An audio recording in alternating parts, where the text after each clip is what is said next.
ఓ సర్వలోకేశవో దేవదేవా దీవింపము మమ్ము దీనమందార.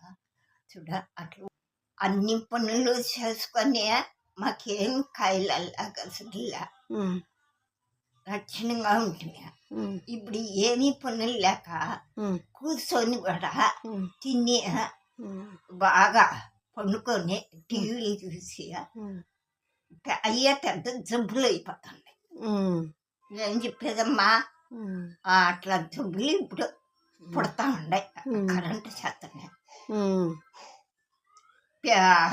కారానికి కరెంటే, భోజనానికి కరెంటే, నీళ్ళకు కరెంటే, ప్రతి ఒక్కరు దానికి కరెంటే, అన్నీ కరెంటుతోనే. ఇప్పుడే జబ్బులు ఎక్కువైపోయినాయి. అప్పుడే ఏమీ లేదమ్మా.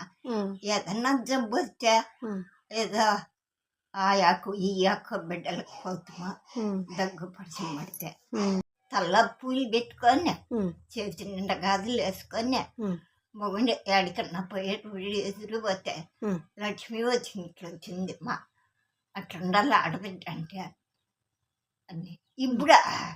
ఇప్పుడేముంది స్వామి, ఇప్పుడు పసుపు పూసుకోరు, బొట్టు పెట్టుకోరు, చిన్న చుక్క గాజు ఉంటే ఒక చేతిలో ఒకటో రెండో, మళ్ళీ ఈ చేతికి వాచి కడతారు.